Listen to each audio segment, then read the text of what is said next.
The easiest way to improve customer service is asking your current customers what you could be doing better. Let's clear the chaos of client attraction. This is video 85 as I count down 100 marketing ideas to help you start growing your business. And today we're talking about improving customer service. The easiest way for you to improve customer service is to talk to your current customers and ask them where you can be doing better. Wow, I know that is a scary proposition because who wants anyone to tell them where they could be doing better? But truly, you really do want this. I ask my customers all the time, what could I be doing better? Where could there be improvement? These are the people who are going to be very honest with you and very upfront with you about where you could be improving. Take that advice.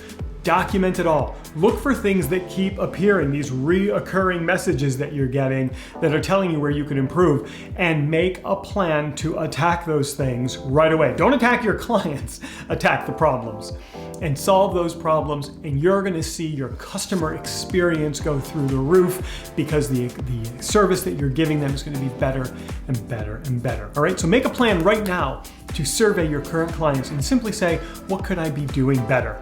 And then make a plan to take care of that. The next video in this series is going to be right here. The entire series starts right up here, and this is a link to click and subscribe to my channel so that you can get an alert every time I release a video like this.